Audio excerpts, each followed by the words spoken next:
I've been talking to my friends a lot about what it's like dating today.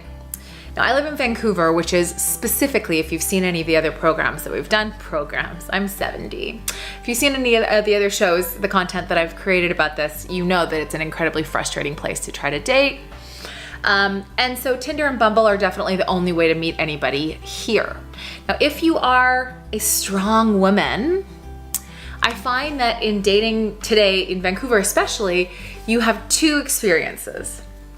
Either you go out with the guy and he's like, oh my gosh, you're a person of substance. Oh my gosh. And he's like talking about marriage and kids in the first like 10 minutes. And I think partially you're kind of like, I guess it's nice. But then you're also kind of go like just like cool your jets, right?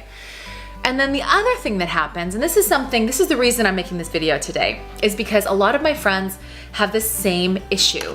And that is, you have this great date. And then the guy, I guess, dies. Not even necessarily that he's ghosting you, but days go by and days pass, and you're like, I thought we had a good time. And then you start going through frame by frame in your mind, like, what did I do wrong? I thought it was good. Did I misread the signals? Did I like make out with him too much? Did we get too physical? If you slept with him, like, should I not have slept with him? Whatever the case is. And you kind of lose your marbles a little bit as time goes on. And then let's say 3 days, 4 days later, you're like, screw this, I'm gonna text him. Or maybe you get a text from him. It's flirty and it's great, but you're also like, you know, it doesn't feel like the intensity we had before the date and the intensity that we had on the date are still, you know, going. Something's up, it feels like it's cooling off a bit, or maybe he's whatever. We don't know. So this video, I've done a lot of research. I've talked to a lot of my girlfriends and my guy friends about what is the antidote to the waiting game. What is the antidote to maybe he's not showing as much interest as you would like? And I'm gonna tell you, there is not an antidote that you are going to like. I'm sorry. So here's the thing. This is something that I used to really, really struggle with. And that is, I haven't heard from him. What can I say? Is there a kind of text that I can send that's gonna make him, that's gonna like jumpstart it and make him pay more attention and be more consistent? The answer to that is no. The answer to that is you cannot fix a problem by going back to the problem, right?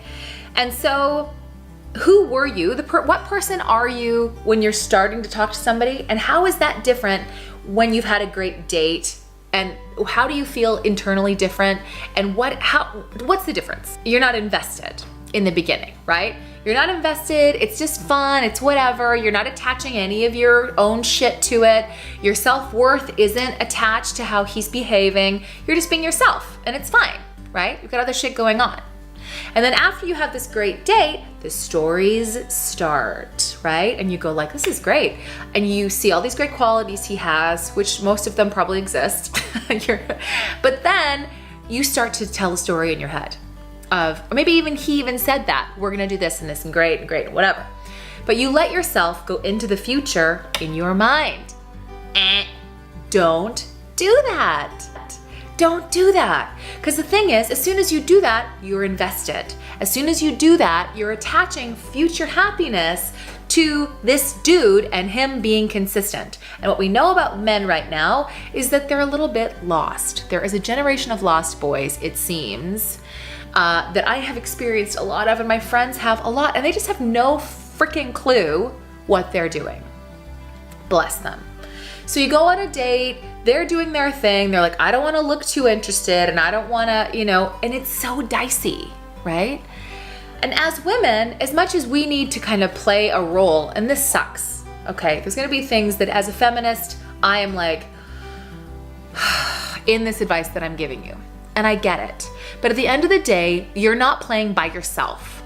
We're not playing tennis up against the wall, right? We're playing with a partner. And in order for him to be able to play his role, and if you want him in your life, you gotta kind of realize that it's not just you.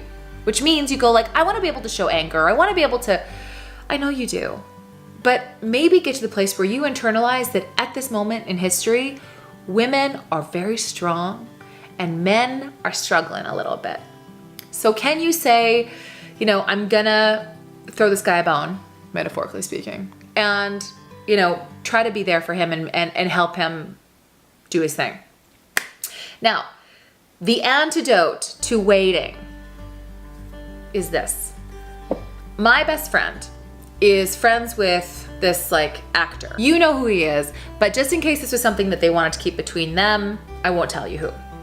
So he says to her, the cure for waiting and for the desperation that you feel is when you're dating on Tinder or whatever, date 3 people at once. Which if you are someone like me who really invests and really, gives a lot, that feels like so much drama. But, so take that for what it's worth. But his point is, if you have 3 dudes on the go, I'm not saying you're sleeping with all of them, you're just casually hanging out with them, getting to know them. If you have 3 dudes on the go, you're not going to invest too much in any of them. And you have enough going on that you're not going to have any desperation about anybody, which means it's not going to read in a way that's scary. I know. Annoying that we have to temper our behavior for these dudes because they scared. But, okay, you can rage against the dying of the light, but the darkness is still coming, honey. So at the end of the day, if you want to hang out with him, you got to play the game. Now, so that means little investment. Now, Matt Hussey says the key to keeping a dude coming forward is low investment, high energy. What that means is you hear from this guy 4 or 5 days after your date and you're pissed. You're like, what the actual fuck, dude? I thought we had a good time. I let you touch my boobs. Or whatever, and you want to be like, oh my gosh, I thought you died. I sent some flowers to your mother. That's such a waste of my money. That's so sad. I'm so glad you're alive, right? You want to be funny, passive aggressive, not really even funny, right? But instead, what Matt Hussey says is be high energy, which means you're happy to hear from him, but you're not committing. Which means if he's like, I'm so sorry, I wasn't, I got really busy with work, I'm so sorry, blah, blah, blah, all these excuses, you say, it's all good, have a great week. And so what that shows him is it's all good. You're not ready to shank him. You're just live your life. I'm going to live my life, right? Matt Hussey also says, show interest, keep the train moving. So here is the antidote. The antidote to the fact that you had a great date with this guy and then he decided to, maybe he's dating 1,000 other women, maybe whatever, he disappears or he's not showing very much interest. The antidote is keep the train moving. The antidote is stop attaching his behavior to your worth. It is not personal. Even if he's not interested in you, it is not personal. The fact that he's showing himself to be this way doesn't mean that he's a horrible person. It doesn't mean that at some point in the future you guys can't be something great. But at this moment, if you personalize the way that he's treating you or his behavior, if you're like, oh, he's not getting back to me, what did I do wrong? And you're replaying everything in your head, or you're telling a story about what he's doing. Your friend is like, oh, he's probably just busy with work. Or, oh, what an asshole. Whatever story that is not serving you. Even if in that moment it makes you feel better because it's not personal, it's never personal. It's not your shit. So, he wants to be distant, giddy up. That doesn't mean, I'm out of here, I deserve more than this, blah, blah, blah. No, it means how can you pour into yourself more value? And that has nothing to do with him. It means, okay, so I'm trying not to wait for him to make plans this weekend. I'm gonna make plans. You have your weekend free? Yeah. Okay, so as soon as you have your weekend free and you're waiting for him to get to you so that you guys can make a plan and go on a date and smooch and whatever, he's not gonna text you. In all likelihood, you're gonna be waiting and bitter and sad. So you go, oh, what's going on in the city this weekend? And you call your girlfriends and you do stuff. Or you read a book, or you write in your journal, or you write a song, or do something that feeds your soul, because that is what is attractive. The train's gone, right? He knows you're into him. So then if he's gonna come back, that's when he'll come back. And then when he does, you don't drop everything and go like, oh my gosh, he's back. And call your friends and be like, I know we were supposed to go out tonight, but we can't go out because of the dude. No. You go, well, I have plans this weekend now. There's nothing more attractive than a woman who has other plans, right? Because you got shit going on. Keep the train moving. Be friendly. You know, he calls you, you're like, hey, nice to hear from you. I'm sorry, I have plans. Maybe next week, let me know what might work for you. Yeah, it'd be cool. It'd be cool to hang out, whatever. You know, when he messages you, you don't go like, cool, yeah, I'm busy, so bye, you know? If you want him in your life, if you don't, just block him and move on. But that's not what we're talking about. Now, a few months ago, I met this guy, and it was like fireworks. It was amazing. And I have to tell you, the archetype of like middle America, like golden boy, blonde hair, blue eyes, I do not find attractive generally. Like that kind of Americana, probably was a frat boy 20 years ago. Yuck. But this guy, whatever it was, energetically, emotionally, physically, I was just like, holy shit. I had all the feelings and I was like, oh no. And also, yay. But here's the thing. This is the lesson that taught me. There's nothing that he could have said to me, like accidentally said to me, like no turn of phrase that he could have screwed up, or, you know, clumsiness that he had in our interaction that would have made me lose interest. That's our lesson. If he's your dude, you don't have to go through every reel of footage from your date to be like, where did I go wrong? Did I get too physical with him? Did I not get physical enough with him? What should I have said? Was I wearing the right thing? Was I wearing enough eyeliner? Right? Because if he's the right guy, none of that matters. This guy I'm talking about was tentative, was a little bit, hadn't been dating for a long time. So there was a tentativeness, a little clumsiness almost. And I found it so endearing and so sweet, you know? And so the lesson that I learned from that small kind of like moment was, it doesn't really matter. Be yourself, have a good time. If the guy's the right guy, there's nothing that you can really do to fuck it up. Bottom line. So that's the thing. Also, when your friend is like, oh, he sounds like he's a bit like flaky, or he sounds like he's a bit of a douchebag or fuckboy or whatever, and you start listing his attributes, that is a red flag. As soon as you're like, oh no, he's actually like really great and like really sweet, and like he bought me drinks and like he came, as soon as you find yourself doing that, reevaluate. Also, keeping in mind that when the guy that you thought was great doesn't message you, as much as it is a cowardly dickhead thing to do, he's kind of also doing you a favor.